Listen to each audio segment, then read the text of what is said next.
Pinagpapaliwanag ng Department of Labor and Employment o DOLE si Ateneo basketball coach Tab Baldwin kaugnay ng umano'y kawalan ng kinakailangang permit para makapagtrabaho sa Pilipinas. Itinakda naman sa Hunyo 19 ang formal na pagdinig sa usapin. Si Aaron Rojas sa report. Nagsimula na ang Department of Labor and Employment na busisiin ang employment status ni Ateneo coach Tab Baldwin. Si Baldwin, ang coach ng dalawang Ateneo student athletes na nalunod sa isang team building activity sa Aurora noong June 8. Sa isinagawang paunang pagdinig, no-show si Baldwin dahil umano sa kondisyon ng kanyang kalusugan. Sa halip, ang kanyang abogado ang humarap sa mga opisyal ng DOLE, ngunit hindi ito nagpaunlak ng interview sa media. Ayon kay Labor Secretary Francis Tolentino, binigyan ng 10 araw ang kampo ni Baldwin upang magsumite ng kanilang verified answer. At sa ngayon sa batas, they have 10 days to answer. A verified answer would have to be submitted. Today is June 15, so hanggang June 25, yung verified answer. Isa sa mga pangunahing isyong sinuri ng DOLE ay kung mayroon bang Alien Employment Permit o AEP si Baldwin. Ito ang legal na dokumentong kailangan ng mga dayuhan para makapagtrabaho dito sa bansa. Sa pagdinig, Alien Certificate of Registration o ACR lamang ang naipakita ng kampo ng coach. Siguro gusto nila ipakita na legal yung pagtigil dito. Pero siguro kung maunawaan ninyo, pakinggan nyo maigi to. Kung meron kang ACR, hindi ibig sabihin pwede ka na magtrabaho. Ipinaliwanag ni Tolentino na magkaiba ang legal residency at legal authority na magtrabaho sa Pilipinas. Bagamat may dokumentong nagpapatunay na legal na residente si Baldwin, kailangan pa rin matukoy kung mayroon siyang kaukulang permit para magtrabaho sa bansa. Legal residence siya kasi merong ACR nga ito. Kailangan ng AEP pa. Inaasahang may susumite ng kampo ni Baldwin ang kanilang kompletong paliwanag at mga dokumento sa Hunyo 25. Pagkatapos nito, magsasagawa ang DOLE ng formal na pagdinig sa Hunyo 29 upang higit na malinawan ang usapin. Samantala, sinabi ng kalihim na sa ngayon ay si Baldwin pa lamang ang sakop ng investigasyon at hindi pa kabilang ang kanyang employer na Ateneo de Manila University. Bagamat maaari rin itong masuri kung kinakailangan. Kapag makapagsumite na ng verified answer ang kampo ni Baldwin, ay saka pa matutukoy ng Department of Labor and Employment kung may nangyaring paglabag nga ba sa labor regulations para sa mga dayuhang manggagawa. Mula dito sa Intramuros, para sa Diyos at sa Pilipinas kung mahal, Aaron Rojas, SMNI News. Hindi nagpakita si Coach Tab Baldwin at iba pang opisyal ng Ateneo de Manila University sa tanggapan ng Criminal Investigation and Detection Group ng PNP. Ito ay matapos silang ipasabtina ng mga otoridad para sa isang fact-finding mission kaugnay sa pagkasawi ng dalawang student-athlete ng universidad. Si Almar Forzuelo magbabalita. No-show sa tanggapan ng PNP-CIDG ang top management ng Ateneo basketball team, kabilang si head coach Tab Baldwin. Ipinatawag sila ng mga otoridad upang magbigay linaw ukol sa pagkalunod at pagkasawi ng rookie player na si Rene Baterbonia at ng sophomore Nigerian student athlete na si Divine Adili noong Hunyo 8 sa isang resort sa Dipakulaw, Aurora. Ayon kay DILG Secretary John Vic Rimulya, layunin ng sabina na malaman kung bakit humantong sa trahedya ang aktibidad na dapat ay isang basketball training lamang. Today we subpoenaed the top management of the Ateneo basketball team headed by Coach Tab Baldwin.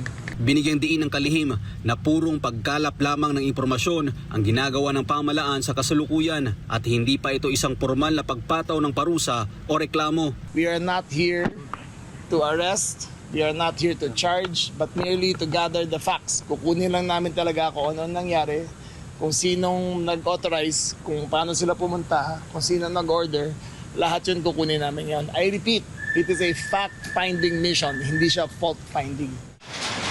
Sa kabila ng hindi pagsipot ng mga opisyal ng koponan, nagpadala naman ang mga ito ng kanilang mga legal na kinatawan. Well, they send their lawyers, which is their right to do so. So okay na.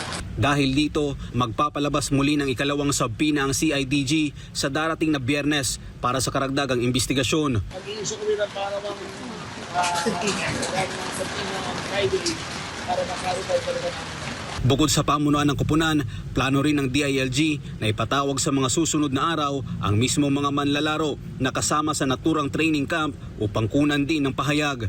Para sa Diyos at sa Pilipinas, kung Mahal Almar Forzuelo, SMNI News. Ipinasabina ng National Bureau of Investigation o NBI si Coach Tab Baldwin at 20 iba pang individual kaugnay ng investigasyon sa pagkamatay ng mga Ateneo student-athlete na sina Rene Baterbonia at Divine Adili. Si Cherry Light magbabalita.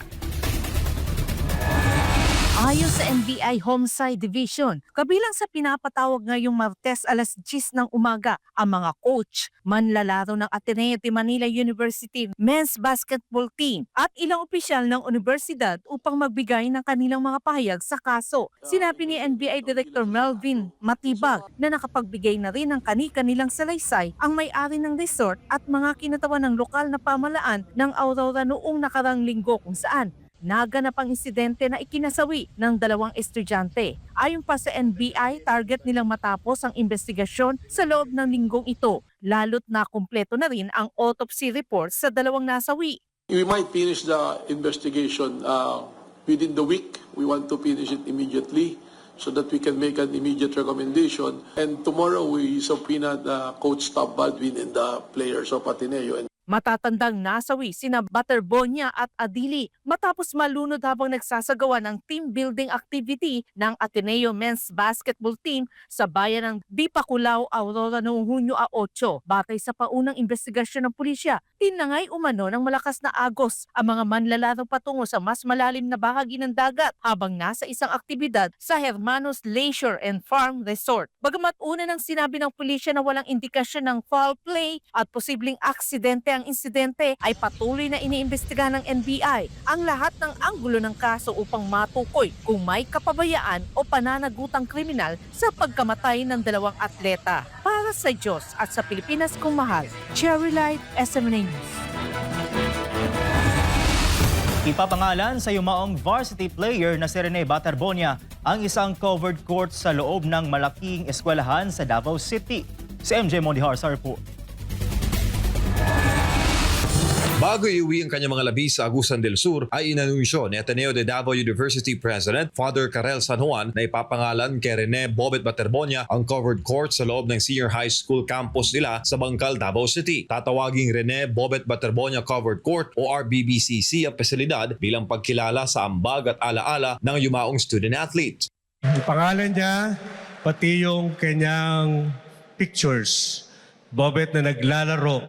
Forever namin maalala si Bobet Baterbonia sa pamamagitan ng covered court. Si Baterbonia ay produkto ng Ateneo de Davao Basketball Program. Darating ngayong Lunes, June 15, ang mga labi ni Baterbonia sa kanyang hometown sa Talacogon, Agusan del Sur. Ilalagak ang kanyang mga labi sa Municipal Evacuation Gymnasium sa Barangay San Agustino na Sabing Bayan. Pero ayon sa Talacogon LGU, eksklusibo muna para sa pamilya at kamag-anak ng yumaong atleta ang June 15. Nakiusap rin ng LGU na bigyan ng privacy ang pamilya upang makapagluksa kasama ang kanilang mga kamag-anak at close relatives na manggagaling pa sa iba't ibang lugar.